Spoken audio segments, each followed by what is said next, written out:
Welcome to Choice Classic Radio, where we bring to you the greatest old-time radio shows. Like us on Facebook, subscribe to us on YouTube, and thank you for donating at choiceclassicradio.com. Suspense. Tonight, Roma Wines bring you Robert Taylor in The House in Cypress Canyon, a suspense play produced, edited, and directed for Roma Wines by William Spear. Suspense, radio's outstanding theater of thrills, is presented for your enjoyment by Roma Wines. That's R-O-M-A, Roma Wines. Those better-tasting California wines enjoyed by more Americans than any other wine. Yes, right now, a glassful would be very pleasant, as Roma Wines bring you Robert Taylor in a remarkable tale of Suspense.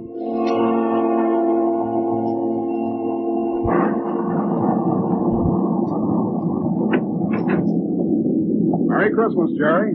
How's the real estate business? Kind of early with your greeting, aren't you, Sam? Well, I got to get them in sometime. I may not see you again until next Christmas. This real estate racket gets me crazy. I'll be dead by next Christmas. I'm glad you could get up here, though, Sam. What's on your mind, Jerry? You'll probably shoot me when you hear it, Sam, because I'm probably nuts. But doggone it, you're a detective and you're my pal, and I just had to tell somebody. Well, you sound like it's serious. That's just it. I don't know what it is, Sam, but... Now, listen, you know we're agents for a group of houses up in Cypress Canyon. Those places that were started before the war, never got finished. Oh, yeah. All they got in were the foundations, just concrete and a couple of beams. Well, they've been finished now. In fact, I'm putting up for rent on the last of them today. Well, what do you want? Police protection from the mob? Yeah.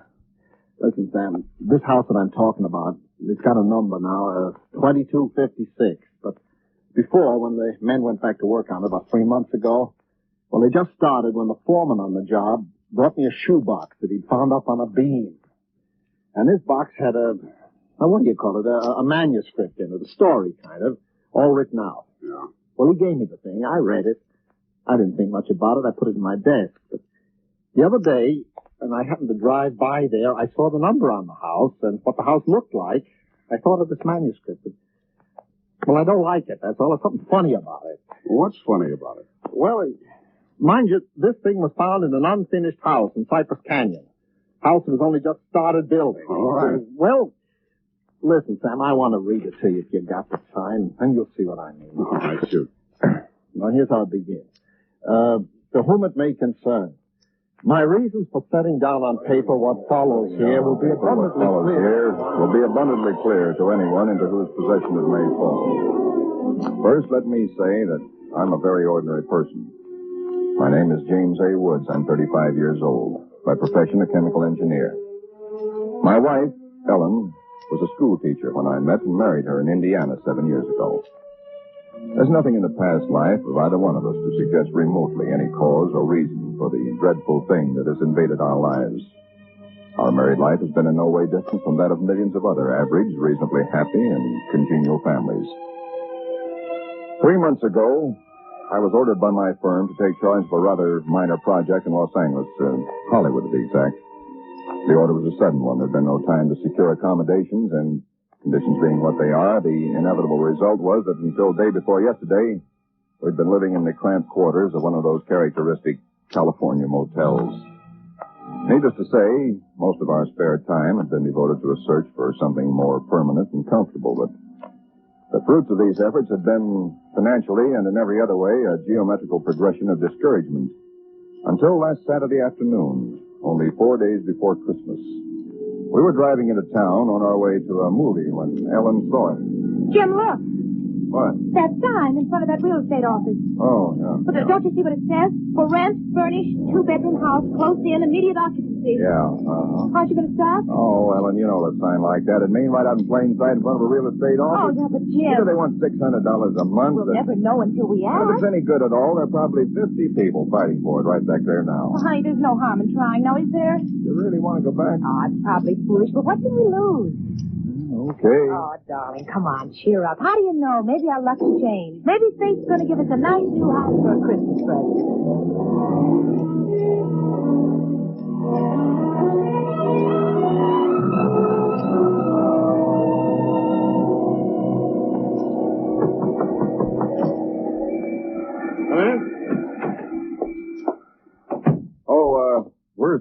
bother you, but we just happened to see that for rent sign outside. Oh, and, yeah. I hung it outside just this minute. Is the house available? Why, sure it is.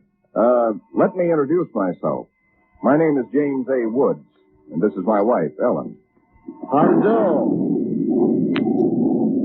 Wow. Looks like it's fixing to rain. Yes, so it does, doesn't it?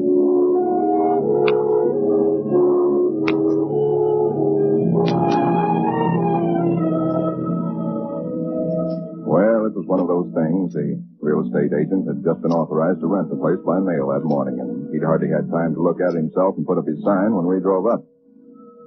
It was just an ordinary little California house about halfway up Cypress Canyon, number 2256. Just an ordinary, undistinguished little house. The agent didn't know much about it. Construction on it had been stopped by the war, and it had just been completed and furnished lately. Been vacant while somebody's estate was being settled, and now it was owned by a bank in Sacramento. Of course, we didn't Got care this about key in all the that. mail along with the authorization to rent. Only one there is, because you can have duplicates made. Seems to stick a little. Oh, no, there it is. Doesn't sound as though that door had ever been opened. Well, a little oil on the hinges will fix that all right. Oh, sure. Now here's your living room. Furniture's a little dusty, of course. You gotta expect that. It's good furniture, though, you see? Benson Brothers. Yes, Now, over here's a little den. Panel, you see? Radio, fireplace. Really a very attractive little room, particularly for a man. Yeah. Now, the bedroom's off the living room here. Everything's all on one floor, you understand? Uh-huh. It's quite nice, I think. Yes. You can see you get the morning sun here. There's a view of the canyon through these front windows. You got cross that way. That's about all there was to it. It wasn't the best place in the world. It was small and badly built, but what would you have done? We took it with as little inspection as that. It was the Saturday before Christmas. And the very same evening, we were struggling up the steps from the road with suitcases and boxes and armloads of clothes and all the endless bric-a-brac that people collect and never know they have until they move. Ellen began unpacking, and I began moving things around and taking the worst of the pictures off the wall, doing all the little things that everybody does when they move into a new place and try to give it something in their own Don't be personality. such a sourpuss. You know, it's a roof over our heads for Christmas. That's more than we ever thought we'd get, isn't it? Now, what in the world are we going to do with those two pictures? Oh, why don't we just leave them where they are? Jim, we can't. They're too awful. Yeah, all right, put them in the closet then. I can't. Both the closets are damn full. No, I mean the other one in the little alcove off the den. At least there's a door there. I suppose it's a closet. I don't know. That isn't a commentary on the housing problem, huh? A woman moving into a house without even knowing where all the closets are. Take the pictures down, will you, honey? Bring them in here. Okay. Guess you'll have to help me with this door. I can't get it open. Let me see. Well, of course you can't, silly. It's locked. What are those keys we found on the desk? Oh, here they are. No, not this one. Sure, this one won't work. Well, feels like an awful solid door for a closet. Oh, and that's one solid door in the house. Well, this one won't do it either. Well, we'll just have to get a locksmith up here on Monday. I'll put the pictures behind the desk, okay? Yeah, all right. Jim, if you could just help me move this armchair, huh? Oh, Ellen, will you let it go until tomorrow? You know what time it is? Oh, but honey, I'd like to get the place looking just a Yeah, little but it's bit. almost midnight. In fact, it's exactly... What was that? Tomcat, I guess, out in the brush somewhere. Sounded near. Hope that doesn't go on all night. Well, there's much we can do about it. Come on, Ellen, I'm dead tired. All right, Jim. Where'd you put the toothpaste, eh? Right in the medicine cabinet. Oh, yeah. Jim, we ought to get some firewood tomorrow. You know, a fire in that living room would make all the difference in the world. Dad, Sunday. Well, Monday then. Jim, I think red curtains are what we need, don't you? Mm-hmm. You know, just at least for the living room. Anyway, the ones in there now have just got to come down. Yeah, I suppose they do. What do you think of red? Well, I guess it's all... Jim. Some tomcat. Jim, it sounded in the house. Oh, now, how could it be in the house, Ellen? We've been over every inch of the house. Except that closet. Now, how could a cat or anything else be in a closet that's been locked up for over a year? I don't know. Probably under the house. A wildcat or mountain lion or something. I hear they had them in California. Jim, I don't like Well, it. neither do I like it, but there's nothing we can do about it tonight. Oh, maybe we ought to call somebody, the police or some don't neighbor. be silly, Ellen. You act like a kid. Come on, let's go to bed, huh? Oh, all right, I suppose it is silly. Jimmy, did you lock the door? Yeah. Can I turn out the lights now? Yeah. All right. Good night, Ellen. Sleep tight. Good night, Jim.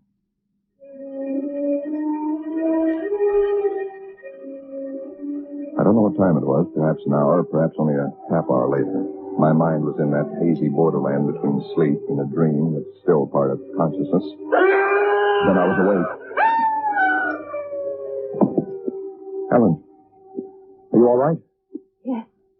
Did a nightmare or something? No. I heard it, too. Well, that didn't sound like any cat. Put on the light. Yeah. It seemed to be out there, Jim, in the house somewhere. I'm going to look into this. Jim, you be careful. Come on. Where's my shotgun? In the den, I think. Jim, What? there's something wet What? Where? running from under the closet door. Sticky. Hey, Ellen, don't touch it. I had to. Jim, it's blood.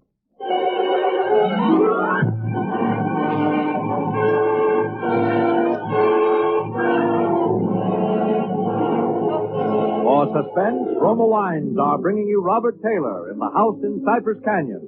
Roma Wines' presentation tonight in radio's outstanding theater of thrills, Suspense.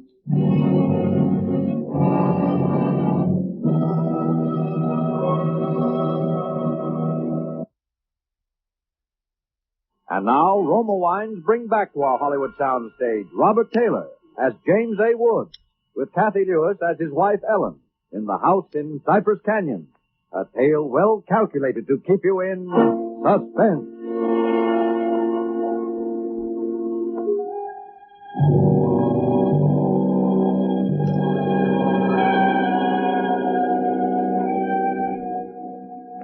It cannot be too difficult to understand from the foregoing why I've taken the pains to set down in writing the events related here.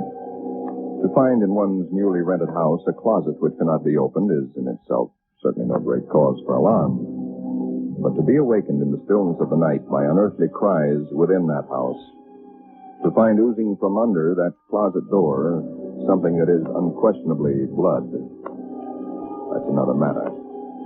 Perhaps others might have been braver than we. Suffice it only to say that we got out of the house in something very close to a panic, and only returned when we had the moral support of two stalwart Los Angeles policemen. You just moved in here, you say? That's right, officer. You can see we're still unpacking. And the place has been empty right along before that? I don't know much about that part of it. You could check all that with the real estate agent, though. Well, where is this closet? Oh, it's right in here, officer. And the blood is... Where? Where's the blood? Jim? Officer, I swear to you, there was blood on the floor less than an hour ago. I saw it. Uh-huh. It was running out from under that door. We heard that noise, and we got up, and then we saw it. The door was locked. Locked, huh? No. Well, it seems to be all right now. Hey, you folks aren't trying to be funny, are you? Isn't there anything in it? No, ma'am, there is not. Look, officer, we're reputable people. You can call my firm. They'll tell you all about me. There's nothing wrong with this closet. Walls are solid. No trapdoors. If you think I'm lying... I didn't say that, mister. Oh, you probably did hear some sort of noise, and you got a little panicky. What about the blood? It got on my hand. Isn't there now, is it? Yes, Where? I feel it. Now, you folks just take it easy. You're liable to hear all kinds of noises up in these canyons at night. You're from the east, you say? Yeah. I'm sorry, officer. Ah, that's all right. That's all right. If you have any real trouble, call on us anytime. All right. Well, good night. Good night. Good night. Hey, you ought to have this door fixed. That's enough to scare you. Yeah, we're going to have it fixed.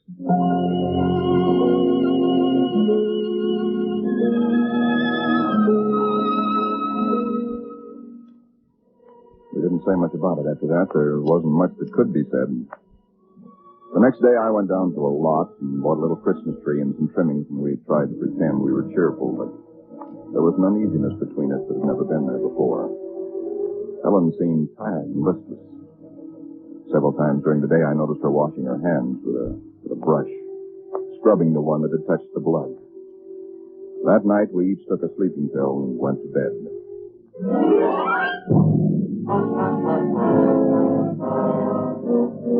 It was sometime after midnight when I was suddenly wide awake, staring into the darkness. In some way, I knew at once and instinctively what had awakened me. Ellen was not in her bed nor in the room. The nameless thing I feared gripped at my heart until I could scarcely breathe. I opened the bedroom door and started through the house, putting on every light that I could find. There was not much to search, but I searched thoroughly. The living room, the kitchen, bathroom, den, even the garage. And all the time, the dread of looking where I knew at last I must look. For I think I knew from the very first time where I'd find her. It must have been a full minute that I stood before that closet door. Then, I opened it. She stood there rigid, her arms at her sides, her fingers extended like claws. Her hair was over her face, her eyes stared out of it. Her lips were drawn back in a grin like an animal at bay. For a moment, I was frozen with the horror of it. I stretched out my hand. Very deliberately, she turned her head and sunk her teeth until they met into the flesh of my forearm. I'd raised my hand to strike at her, but already she'd relaxed her hold and gone utterly limp. She would have fallen unless I'd caught her. I carried her into the bedroom and laid her on the bed. Strangely, at that moment, my only thought was how I might revive her. Until I saw that it was not a faint, but a sleep that she'd fallen into. Sleep as deep and heavy as though she'd been drugged. And so I left her. But for me, that night, there was no sleep.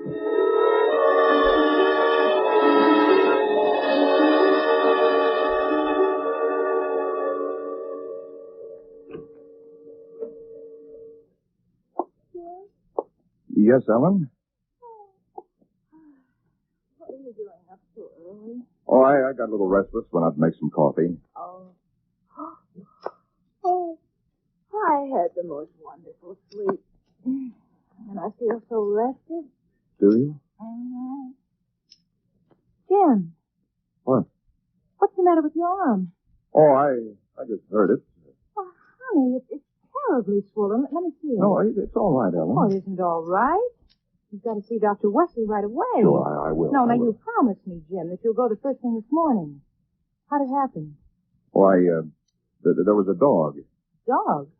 Yeah, I heard him trying to chew through the screen door. I went out to chase him away, and he bit me. Well. Yes. Is all that racket? I didn't even wake up? No, Ellen, you didn't even wake up.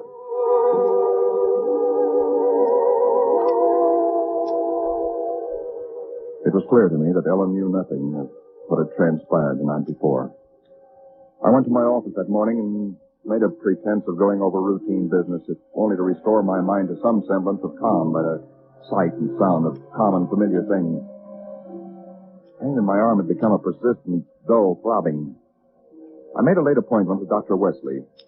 He treated my arm with something of an arched eyebrow, and he said, Well, I've never seen anything quite like it before. That is, such a rapid onset of infection.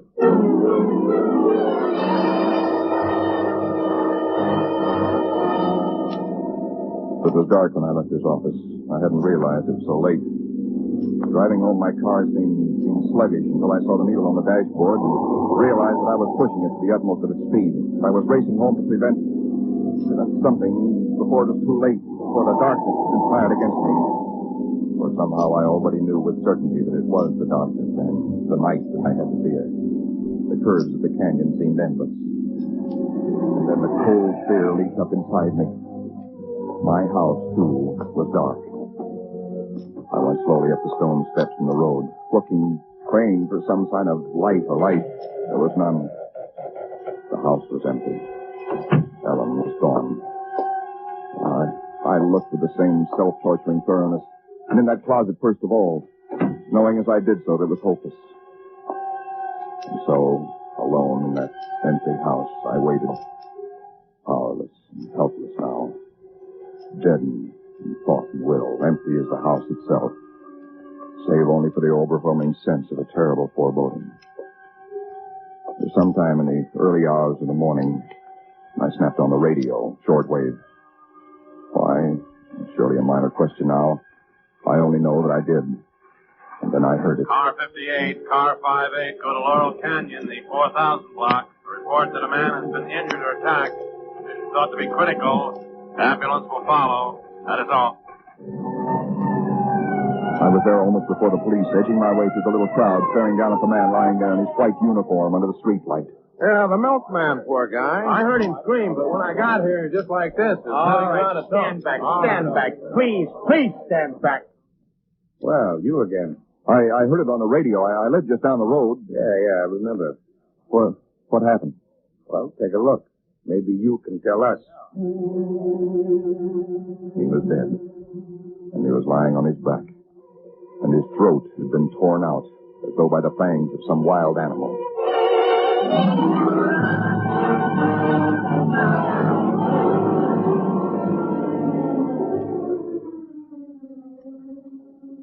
It is now Christmas Eve, or rather Christmas morning, for it's a little after midnight. I've been waiting here in the stillness of this empty house for nearly 24 hours, waiting for the end. Already once tonight I've heard that dreadful wailing cry somewhere in the hills. I've nailed up the closet door, but that I know is childish, useless. My arm is horribly swollen and turning black, but that's nothing.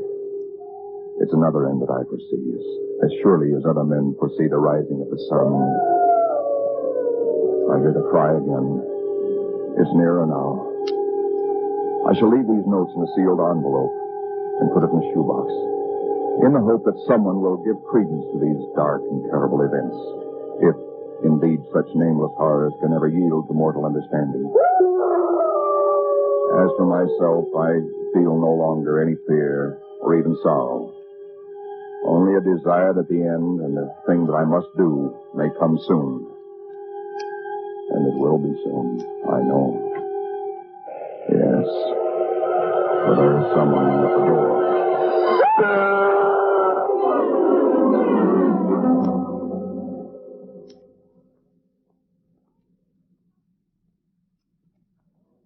Someone at the door. Huh. What do you make of it, Sam? Quite a yarn. But what of it? That's what I thought. Now, listen, that's not quite all of it. Clip to it's a newspaper clip. Listen. Hollywood, December the 26th. Police reported what was apparently a case of murder and suicide in Cypress Canyon sometime in the early hours of the morning. The victims were James A. Woods, the chemical engineer, and his wife, Ellen. Preliminary investigation indicates that Mrs. Woods was killed by the blast of a shotgun in the hands of her husband, who then turned the weapon upon himself. That she fought desperately for her life, however, was evidenced by the disorder of the room and the severe lacerations inflicted upon her husband about the neck and arm. This is the second tragedy to be reported in Cypress Canyon within 24 hours, the other being the unexplained death of Frank Polanski, a milkman. Well, no such murders or whatever they were ever occurred, if that's what's worrying. The clipping. Have those things printed up, you know. No, it's not that, Sam. That story was found in an unfinished house in Cypress Canyon. No number, no nothing, just a framework. Uh-huh. Now that house is finished. When I drove by it today, but that's what stopped me, Sam, because it all fits. Now that it's finished, it is the house in the story, the same construction, the same vines and creepers on the lawn, even the same number. So what, a guy who knows roughly what this house is going to be like writes a yarn and loses it or something. Did he know the place was going to be listed for rental today, the Saturday before Christmas? Oh, Jerry, coincidence. Two bits you find the guy next door is a ghost story writer or something, and he's been wondering for a year what happened to that thing he wrote. Okay, coincidence. Well, I'm sorry I bothered you. Don't be silly. I liked it. It's a good yarn. That the for rent sign you were talking about? Oh, yeah. I'm going to put it up outside now. Uh-huh. Well, so long, Jerry, and Merry Christmas again. Well, thanks, sir. I guess I was kind of silly, all right. Huh? Listen, when a guy named, whatever it is, Woods, with a wife named Ellen, comes in to rent that place from you, then you can start worrying. Yeah. Well, so long, sir. So long, Jerry. Come in? Oh, we're sorry to bother you, but we just happened to see that for rent sign outside. Yeah, I hung it out just this minute. Is the house available? Oh, sure it is. Let me introduce myself. My name is James A. Woods, and this is my wife, Ellen. How do? Wow. Looks like it's fixing to... Right? Yes, it does, doesn't it?